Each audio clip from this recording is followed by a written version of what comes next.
What is up, guys? Today I'm going to be doing my first impressions on my new camera, the Panasonic G85. Stick with me, we're going to be talking about it coming up next.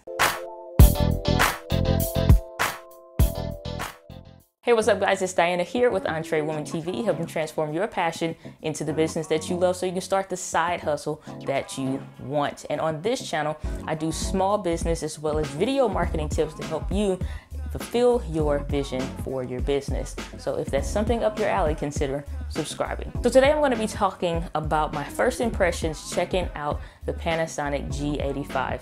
So if you don't know, then about maybe a month or two, if that ago, I bought the Canon M6, which is what you're watching right now.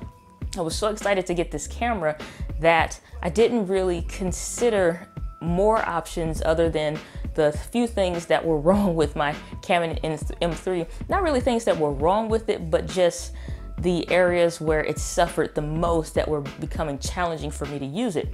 Well, fast forward, I went ahead and picked up the Canon M6, love it very much, simply because of that dual pixel autofocus. And there were so many different things that were just added on top of what the M3 could do that it just seemed like a no-brainer. But once I actually got the camera, it just was, I don't know, I just found myself sitting back asking, like, why did I buy this? Like, is the dual pixel autofocus enough? You know, maybe having, you know, the time-lapse feature built in, was that enough for me to upgrade for a ridiculous amount compared to what you can pick up the Canon M3 for, which is like $299 used, if not a little bit cheaper, for almost $800 for the Canon M6, even $1,000 I think in some stores. But anyway, looking back at it, it didn't seem like a solid upgrade, a for real upgrade.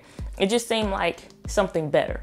And I didn't really fall in love with, like, I love the camera, but I didn't fall in love with it. Hopefully the M6 not listening. But I love the camera. It just didn't do anything for me. I found myself picking back up the M3 even after I sold it with my Canon T5i. And I just still didn't feel any kind of inspiration, if that makes sense, for having this camera. Took it every day with me, used it, recorded the videos. It's exceptional for what it can do, but I don't know, it just was something, it felt like something was missing. So I sat down, wrote down some of the things that not just would fulfill my needs for right now for what I want to do, but just in the future. And what are some of the things that I want to do and improve upon over the next, 18 to 24 months, because I don't want to keep buying equipment consistently. I want to get my gear set that's going to work for me and then just use it and be able to have a level to grow with the equipment as well and have more options. So that was something that was missing for me with the Canon M6. So what led to my purchase with the Panasonic G85 were some of the things that I really loved about my Canon T5i that I did close to almost 200 videos with. I know for a fact the first 100 videos were on that Canon T5i, but there were some things that was different between this camera and the M6 that just really it just wasn't doing it for me. They are about the same weight, even though this one is bigger. It does have this, flip out screen. Of course, everybody loves Canon because I can sit here, do like this and have it focus and then pull it right back and there it is. It's an APS-C sensor that the Canon has, as well as this one is a micro 4/3, which means it does have a bit of a smaller sensor, but compared to the APS-C, it's really not by much. They have a lot of commonalities as far as being able to touch the screen, but this camera is jam-packed full of other things that I didn't even imagine a camera to have. And when I look at those features compared to what the Canon M6 offered, and they were roughly about the same price, I felt ripped off. I actually got a little mad and decided, you know what, I'm getting rid of all of my Canon stuff and I'm switching over to Panasonic. And I actually did a video about it, but yeah, so that didn't go so well. I'll have to redo that and make it more comprehensive, so I would, because I started to ramble a bit in that one, so I'm glad it kind of messed up. The thing is that there are so many other creative features built into this camera that allow me to not have to work as hard, if that makes sense. It's not like you're trying to take the easy way out, or if, you know, it's just like, yo, you just want the camera to do all the work. No, that's not it. But this camera does make it easier to make the ideas and the things that I have going on up here come to fruition much easier with this camera. So even though this is a micro four thirds camera, that's the sensor compared to the APS-C sensor, which is in the Canon, that didn't matter to me. They all have the basic features of what I want. Interchangeable lens, a flip out screen, even if it's like this, or if it flips up like the Canon M6.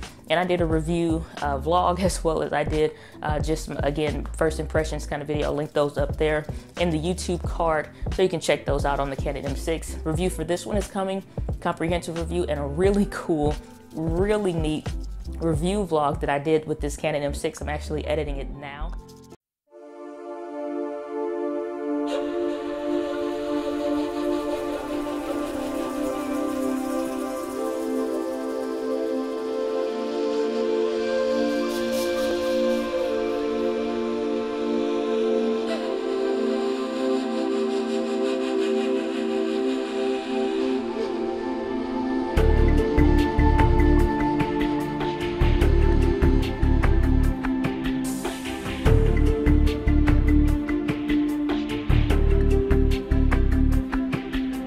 And so that'll be coming out soon. And so when that comes out, I'll link that up there as well. That was pretty fun. But this camera, it has so many other options.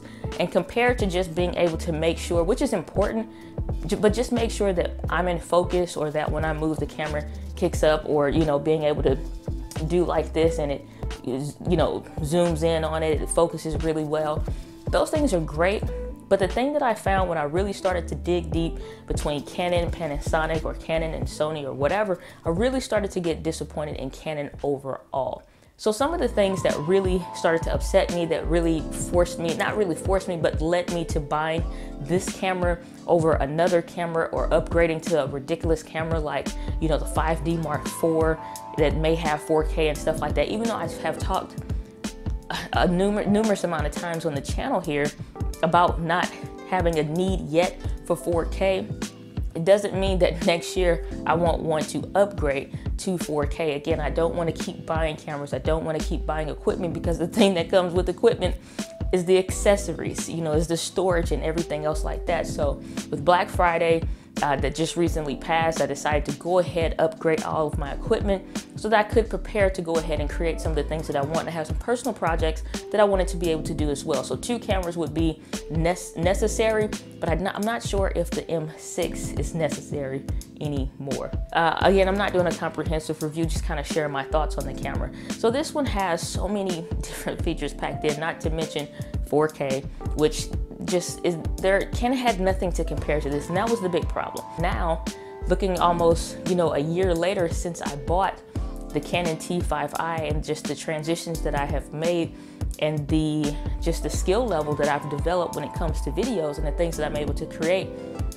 When you now become a videographer and you want to create more things, and you want your equipment to be able to keep up with you and do some of those things, this camera just, it takes a lot of the heavy lifting out of some of the work. When it comes to this particular camera, again, the image stacking and the focusing is insane when it comes to how fast this camera can focus on stuff. Just listen to how fast this focuses, just with its depth, I don't know what it's called, put it right there, depth from defocus or something like that, but just, and that's it, focusing.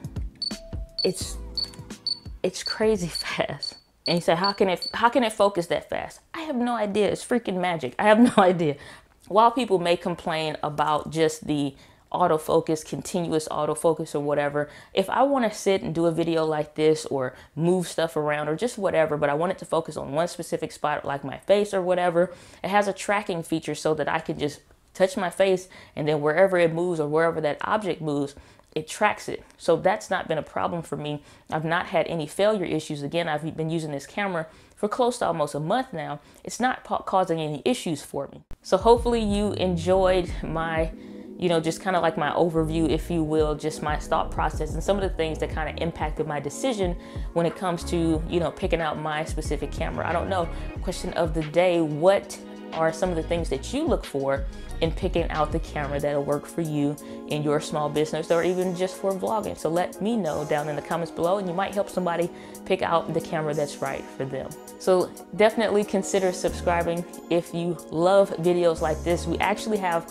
a series that'll be coming out on the channel. We're actually going to be either, I'm trying to decide if it's going to be Tuesdays or Thursdays. I'm leaning towards Thursdays, where every Thursday we're going to be doing a series or a continuation of a series when it comes to videos and video marketing, especially the tools like this microphone, how I set up my shots, getting some behind the scenes with the studios, how to position the lights. It's not going to go as in depth as the Startup Creator's Guide to Video. Regardless, we're doing a series here on Entre Women TV just to help you understand what some of these things mean when it comes to getting a camera, so that you know what to look for or what not to look for when it comes to picking out a camera that you want and how to use that camera to its best ability. So stick around and subscribe if that's something up your alley.